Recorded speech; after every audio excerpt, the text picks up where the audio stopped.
Fashionable ആണോ? എങ്കിൽ ആ ഫാഷൻ നിങ്ങൾക്ക് കരിയർ ആക്കിക്കൂടെ? എന്നാൽ വേറെ എവിടെയും പോകണ്ട.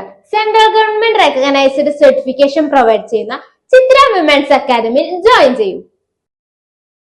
വരണാധികാരിയുടെ കൂട്ടുപിടിച്ച് പ്രസിഡന്റ്, വൈസ് പ്രസിഡന്റ് തെരഞ്ഞെടുപ്പ്, സ്റ്റാൻഡിംഗ് കമ്മിറ്റി തെരഞ്ഞെടുപ്പ് എന്നിവ BJP അട്ടിമറിച്ചതായി ആരോപണമുയർത്തി CPM.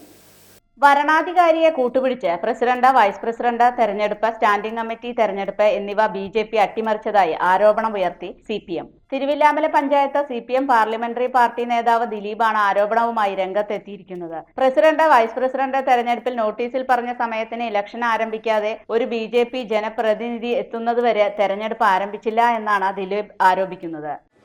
സ്റ്റാൻഡിംഗ് കമ്മിറ്റി അധ്യക്ഷന്മാരുടെ തെരഞ്ഞെടുപ്പിൽ വരണാധികാരിയുമായി കൂട്ടുചേർന്ന് ഇവിടുത്തെ BJPയുടെ അംഗങ്ങൾ തെരഞ്ഞെടുപ്പിനെ അട്ടിമറിക്കുകയാണ് ചെയ്തത്.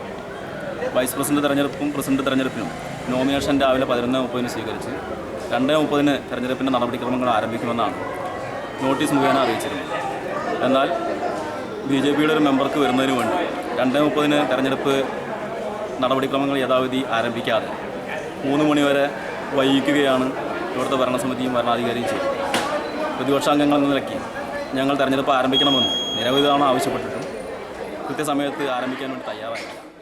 സ്റ്റാൻഡിംഗ് കമ്മിറ്റി തെരഞ്ഞെടുപ്പിനും BJPക്ക് പ്രത്യേക സമയം ഭരണാധികാരി നൽകിയെന്നും BJPയുടെ പണവും അംഗബലവും ഉപയോഗിച്ചുകൊണ്ട് ഭരണാധികാരിയും BJPയും തെരഞ്ഞെടുപ്പിനെ അട്ടിമറിച്ചെന്നും ദിലീപ് ആരോപിച്ചു. ഇതുകൊണ്ട് തന്നെയാണ് CPM സ്ഥിരം സമിതി തെരഞ്ഞെടുപ്പ് ബഹിഷ്കരിച്ചതെന്നും ദിലീപ് പറഞ്ഞു. സ്റ്റാൻഡിംഗ് കമ്മിറ്റി അധ്യക്ഷന്മാരുടെ തെരഞ്ഞെടുപ്പിലും ഇത് തന്നെയാണ് ഉണ്ടായത്. 11:30 മുമ്പ് നോമിനേഷൻ സ്വീകരിക്കണം എന്നാണ് നോട്ടീസ് മുഖേന ഞങ്ങൾക്ക് അറിയിപ്പ് നൽകിയത്. എന്നാൽ 11:30 നോമിനേഷൻ സ്വീകരിച്ചില്ല എന്ന് മാത്രമല്ല 12 മണി വരെ BJPയുടെ നോമിനേഷൻ സ്വീകരിക്കുന്നതിന് വേണ്ടി ഭരണാധികാരി സമയം കൊടുക്കുകയാണ്.